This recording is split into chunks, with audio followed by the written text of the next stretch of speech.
If your social media feed is a bunch of mail clubs and you're thinking of starting one, this video is for you. Today, I am sharing exactly how I started my mail club, what went wrong, and what I'd do differently if I start over.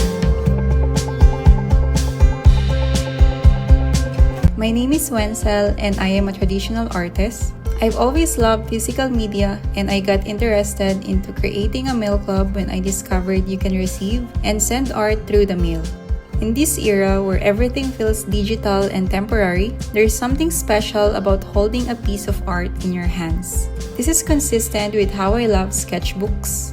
I wanted to create a way to share my artwork beyond Instagram and other social media platforms. I always wanted a recurring project that would motivate me to keep creating every month and encourage others to pick up a sketchbook and do the same. That's why I started the Sketchbook Club.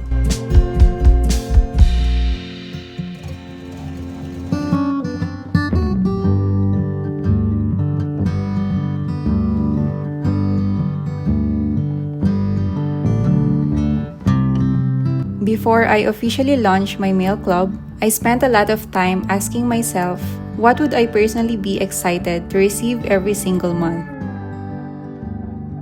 I didn't want it to feel like a random merchandise. I want subscribers to feel like they're opening a little creative experience. So I decided to focus on things I really enjoyed making and aligned with what I want to encourage others to at least try. You get a piece of my sketchbook in your mail every month, and it also includes a sketchbook activity or drawing prompts to help you stay creative and get off your phone. Aside from the art prints and stickers, you get a coloring page version of the artwork so you can create your own version.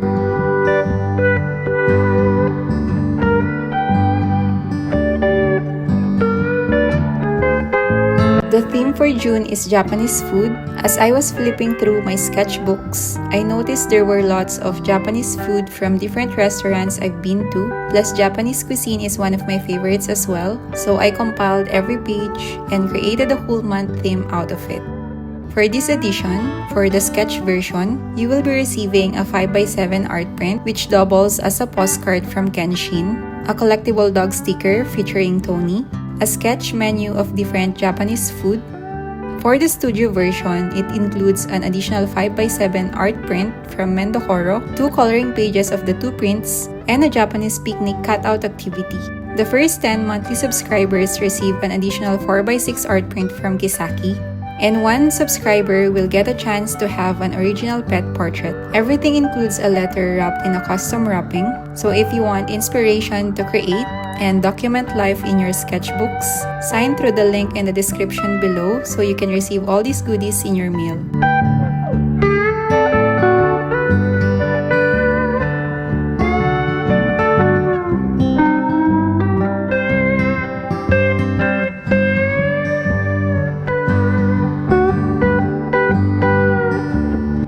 My first mistake was overthinking everything. I thought I needed a perfect branding, perfect packaging, and a huge launch, but honestly, none of that mattered as much as simply starting. The first version doesn't need to be perfect, and actually, nothing needs to be perfect. You just have to start and figure out everything along the way.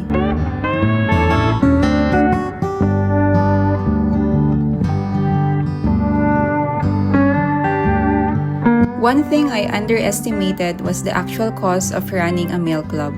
The printing, packaging, postage, and shipping, it all adds up very quickly. If you're thinking about starting one, calculate every expense before setting your price. It's easy to accidentally charge too little and end up losing money at the end. That's also one of the things I changed after a few months because mail clubs have a few startup costs and the purpose is to make it affordable and accessible to subscribers, but it should always still be profitable. Still consider it's a business. It really helped that I'm an accountant, so I keep a record of everything. Every expense should be considered when setting the price. And if you're wondering if you're from the Philippines, yes, I am registered with DTI and I am also registered with BIR. On the first months, I outsourced my prints and stickers, but since subscribers are fluctuating monthly, some prints were not utilized. So I finally decided to buy a printer so I can also control everything on my end, and this will be more cost efficient in the long run.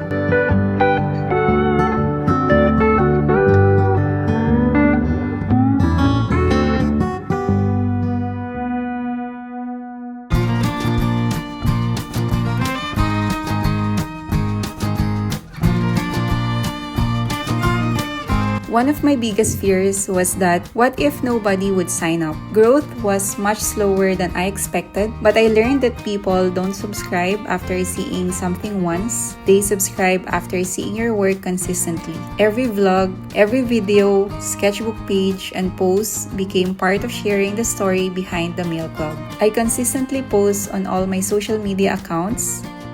Running a Mail Club means you have to do everything and be everything. You have to do the admin work, the accounting side, the marketing, the production, and this is outside the creating part. If you are not willing to do all of that on a monthly basis, you should think twice before starting one because it's a lot of work, and if you do not put yourself and your Mail Club out there, expect less subscribers, especially if you are just starting out and you don't have a large following yet. My Mail Club is still small, but I love doing what I do and I believe it will grow with time eventually.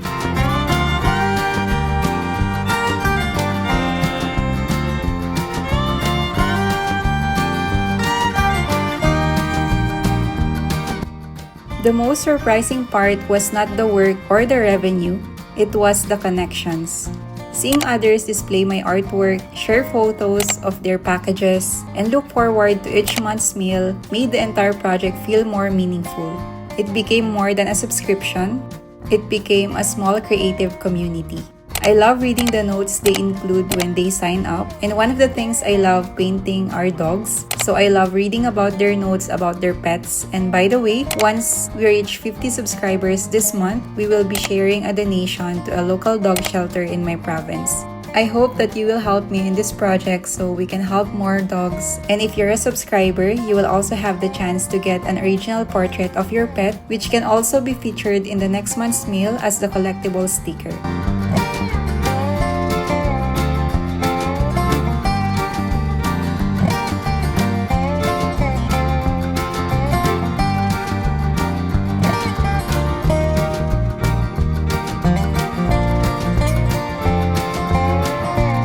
If I start over today, I do these things differently.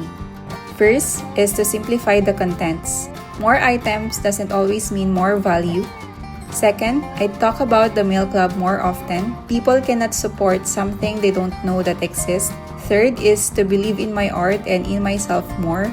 Mail Club is a very saturated niche and there are a lot of beautiful mail clubs out there, which means more competition and harder to stand out. But the right people will find my Mail Club. 8 people who subscribe is always better than 0. And the Sketchbook Club will grow eventually. I just have to keep going and keep improving my craft.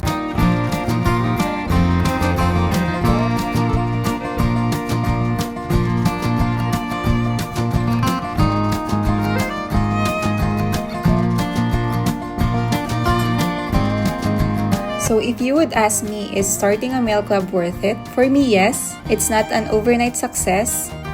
It gave me a reason to create consistently and connect with people who genuinely appreciate my work.